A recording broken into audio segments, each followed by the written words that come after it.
মা, আমি এসে গেছি। চলে এলো ঘর জ্বালাতে। কেমন আছিস তুই? কেমন রোগা হয়ে গেছিস? চোখ কত গরম হয়েছে তোর। সরা ফোন দেখতে বসে বসে মানুষ বস তুই একটু শরবত করে আনো। যা তো এ না, জলটা খাও।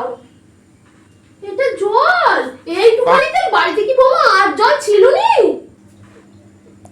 গরম হচ্ছে না মা? খুব গরম হচ্ছে। তুই এত বড় জামা পরেছিস কেন? টপ প্যান্ট পরে আসতে পারতিস তো মা। আমার শাশুড়িটা তো।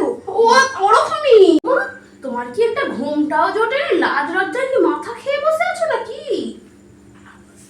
এই দেখো মা, এবছর আমার জন্মদিনে তোমার জামাই এটা করে দিয়েছে। বাহ, জামাইটা আমার খুব ভালো, মনের মতো জামাই।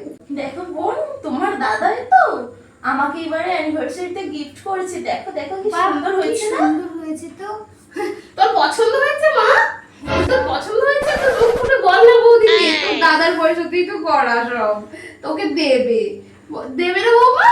তোমার ননদ তার দাদার পয়সাতেই করা। না তুই তো রোগা হয়ে গেছিস না? এবারে শাশুড়ি কি প্রচুর খাটায়। হ্যাঁ, আর কি বলবো। যাক, আমাদের বাড়ি এসেছিস তো, হ্যাঁ। তুই কিচ্ছু করতে পারবি না। তুই কি খাবি বল? আমি একটু বিরিয়ানি খাবো।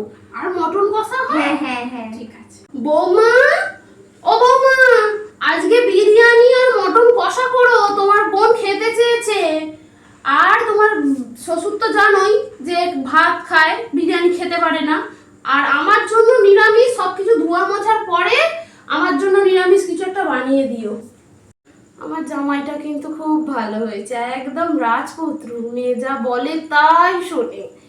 আর ছেলেটা হয়েছে এত বউ না, ওটা সবসময় আঁচল ধরে ধরে ঘোরে। নিজের মেয়ের বেলা আটিস মতো